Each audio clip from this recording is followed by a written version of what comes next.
Hey, Plus Tribe, it's Coach Jess. I'm back again with another mental health motivational word. It never fails whenever I am out and about. Like as I'm pressing play, the person is like backing into the turn beside me, the little parking space beside me. So, and I make sure that when I start recording, that I'm in an isolated place. So the fact that God keeps letting this happen, all right, and we catching it in the spirit, the same thing with you. When people start rolling up and they start copying you, they start mimicking you. But what's gonna trick you out is that the same people who want to be right there next to you, the same people who love Jesus, saw the miracles of Jesus, the same people was just like in public, they was trying to deny that they even talked to him, just like the high priest. He was trying to go and secretly meet with Jesus. And it's gonna be the same thing with you. People are going to act like they don't see you, act like they don't fool with you, act like they don't like you, act like you just ain't making no waves. Why you keep on recording, why you keep on pressing play, why you keep on just walking, why your skin flourishing, why you just are stepping into your true identity and becoming the person that God wants you to be. People are gonna act like, oh, that's not a big deal. Like, you should stop doing that. But it's sad that we live in a society like that where people just want to see you one step lower than them. But I want to encourage you, keep doing the things that are working. You are the light, no matter where you work at, what church you go to, what family bloodline you in, you the light. Only certain, God revealed it to me. I woke up very still, intentional, and quiet this morning. And when my spirit does that, I know, all right, this about to be a elevation week. This is about to be an elevation period, a season, a day. You know, God just have me still. Well, I don't want to listen to, I could only listen to like jazz music and meditation music. I couldn't listen to anything with words. And whenever that happens, I know God want me to be still. He want me to be paying attention. He want me to be vigilant. He want me to be sober. And like I was saying, people are going to try to act like, you know, you're not making no waves. But in reality, you are the light. And we are so humble. We be like, no, I'm good. Like, I'm just trying to go to the staff meeting. I'm just trying to get my badge. I'm just trying to go in this place. I'm just trying to pay my bills. I'm just trying to, you know, you're not trying to go to environments and take over and succumb and be territorial and all of that. But you make a difference when the way that you do what God bless you here to do. He gave you that gift and he trusting you to nurture that gift, take care of that gift, grow that gift. It's gonna like make other people uncomfortable, and you'll be like, girl, I'm just doing me. I'm just minding my business. I'm just living my best peaceful life, honey. And people gonna be just irritated. And I'm starting to see, I'm like, wow, like my happiness, my peace, my joy, my abundance, me stepping into confidence and boldness and authority and being humble and, you know, just being purpose and being quiet, not being overactive. You know, that offends people who are just not in the same place. You're not better than these people. God give everybody the same playing field. As I was standing here, I was driving up on the grounds after I took London to school just now in carpool, and she's doing much better. She's got her stuff. She was like, all right, I got she said, I got 2 more years before I be going to the 6th grade. And I'm like, homegirl is already like, listen, these 3rd grade, 4th grade years, I'm just about to coast on.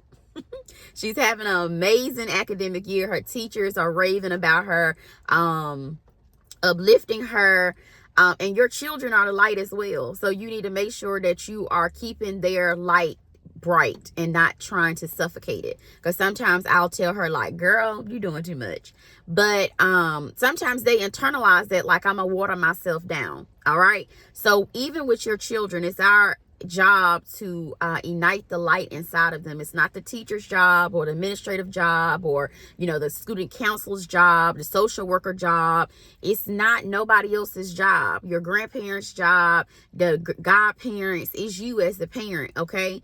The two parents, if you can, you know, get along and be sensible, because I know about that. Okay. If you can get along for the sake of your children, co-parent, love and nurture one another because of the creation that you guys created together. I'm not saying you got to be together. Now don't watch this video and be like, Coach Jess said I need to work it out. That's you. You got to pray about that. I'm talking about for the sake of the kids. Love each other, godly and brotherly love. Okay. For the sake of your kids, because some stuff that my daughter go through, I see she feel more comfortable talking to her dad about it than with me, because he had a different walk of life. So he may be able to be more calm about some stuff where I might be like, why are you feeling that way? You know, and overreact. So some stuff she really like talking to her dad about it. Okay. So your children are the light. Your children are the light. Your children are the light. So when they go into the schoolhouse, kids will tell them like silly stuff. Be very mindful of how you talk in front of your kids, because kids can only put out what has been put in them. They are born here with blank slates. Far as like they don't know all these cursing words, and they don't know, you know, domestic violence. They don't know poverty. They just born into this stuff, environmental circumstances. All right. So be very mindful of, like, you know, when you play with your kids, they got this big joke like a big back and all this stuff. Be very careful about it, because some kids are very sensitive. Suicidal rates within the children start at as early as 4th grade. So people be, you know, internalizing this stuff and taking it way too serious. So just take a check on your kids and just know that they're the light. Just like when you go inside your little cubicle, you go inside your little board meeting, you go inside wherever you be minding your own good business. Because I'm about to go in here and mind my own good business. Okay. And I think I'm going to come back on my lunch hour. Well, I'm not going to be able to, because I got some stuff to do. But whenever I can release this other word God gave me, but it's a more detailed word, I'm not going to be able to do it in this 20 seconds. But as I was driving up on the grounds, back to what I was saying a few minutes ago, God was saying, like, we waste so much time. We waste so much time. So much. He was like, you got 20 whole minutes right now. Like, you could do this word, upload this word, and be gone about your business for the rest of the day. What God asked us to do is so familiar to us that we like, man, I gotta, you know, set the stage and do all. God say, pull over, park somewhere where you think it ain't nobody gonna pull up. And I'm talking about it was empty out here. I got here early. Carpool is amazing. School open up, I drop her off. I have 30 whole minutes before I have to go in to do anything I want to do. And he said, just go pull over there and do my work. And as soon as I pull over here, somebody come right beside me. I think that is so divine. The same thing with you be at these jobs, you be in your family reunion, you be someplace. Everything now is going to be very peculiar to you. You're going to be very curious. You're going to be cautious. You're going to be seeing more of God's glory in everything. You're going to be more still, more intentional. You're going to say, oh, that was so sweet. My grandma, she got this little kitty cat, and now me in London, we've never had pets because I've always rented, and they charge you like $100 extra per month to have this animal, and I just didn't have it, you know, to do those things. So I didn't make the investment to get a pet, but we inherited a pet with my grandma. So every morning, London, the cat is just there. Kitty cats are really, they really needy. All right. And they be wanting their food. So she's like meowing at the door. I'm like, London, That's your little chore, is to feed this little cat. So she has pleasure in feeding this cat. I have joy, and my grandma has joy in watching her, watching a relationship between them grow. I just see the beauty in that. Usually I would be like, child, if you don't get this stray cat away from this door doing all that meowing. Like, when I was in the world, that's probably what I would have been thinking like that. I was irritated by everything. I'm talking about everything. I didn't see God's glory in nothing. I didn't see God's abundance in nothing. Everything. My daddy left me. My mom was in the streets. I had to stay with my grandparents. You know, woe is me. I couldn't have nothing. I just was so angry. I couldn't see. My eyes hadn't been crystallized. You know, I couldn't see. The bifocals hadn't taken root. But now, when they say you was blind and now you see, that's how they go. So now I see God's abundance in everything. All right. I just wanted to vibe with y'all a few minutes. Like I said, I'm going to come back and do some more. But I wanted to encourage you. You the light. All right. So when you go and you try to, like, you know, just slide in an environment and just go in there and, you know, just do your thing, and you trying to just, you know, just live a very chill, like low chill energy life. Like, you're not really trying to be on the rah-rah. You're not competing with nobody. You don't want nobody's job.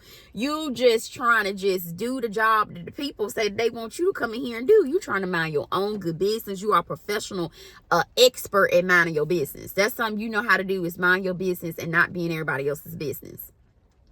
You an expert at that. But however, people see the excellence and the light on you, no matter how much you try to put that veil on it and you try to suppress it and compact it where it's like, you know, you don't want nobody else to know that light there. People see you. You're making so many waves. You're inspiring and encouraging so many people. They'll just never tell you, because if they're not God's people, they're not humble. They're not operating in humility. The ego hasn't been suppressed and denied. They are so afraid that if you wake up to who you are, that you're going to steal their job, that you might, you know, their husband might want to run off with you. People are so intimidated, but they don't know. You don't want their job. You don't want their husband. You don't want their life. You know, God gave you an abundant life. You are focused on that abundant life that God gave you and promised you, okay? So people be intimidated by you, but don't let that distract you and get you off of purpose, okay? God got a divine purpose over your life, and for you to shine that light no matter how other people feel about it. How other people, my Coach Tyson told me this. Shout out to Coach Tyson. I cannot wait till we get back in our communities. God is growing God's people. He is financially blessing us. He is opening up doors. He is taking us to new heights. A lot of people come together to bring resources together to help each other get to a higher level in God's kingdom and to be able to use your gift, okay, where you don't have to stress so much. But one of the things that Coach Tyson was teaching us was how other people feel about your success, your glow up, your abundance, your identity, and you stepping into who God birthed you here to be. That's not our responsibility. And I want to pass that on to you today. The way other people be mad and bitter and angry and just animosity, and you just be looking like, man, that person's so angry. But pray for them, because you knew how you didn't see any of God's abundance before until God opened your eyes up and you got an intimate relationship with him. So before you were where you are today, have mercy on other people, okay? They're mad and they're bitter and they're angry because they're hating you because you are doing something that they desire to do. A lot of people don't know how to just say, I admire you. Teach me how. They just want to tear you down. So while people tearing you down, let your light continue to shine. God will worry about them people, them naysayers, them liars, them backsliders. He gonna worry about them people. That's not your responsibility. It's not your responsibility to minimize yourself and to make yourself feel like you're not who you are. You are amazing. You are abundant. You are just a trailblazer. You are a warrior in the spirit. You are you're just amazing. All right. Don't let people water you down, and you're responsible for that. So when you let people minimize you and talk to you in type of way, and you keep showing up for the same program, you set no boundaries, you don't speak up for yourself, you don't be quiet in environments where you know it's not going to be a good situation, you're not behaving in a spiritual, mature way, things like that, that's your responsibility. You have to say, You're not about to manipulate this situation and make me feel bad about something I haven't done. That's a personal issue that you need to deal with in therapy, on prayer, you know, whatever. But don't make that your responsibility. I love y'all. I gotta go because I wanted to maximize my 20 minutes and I did. I love you. I love you. I'll be back soon.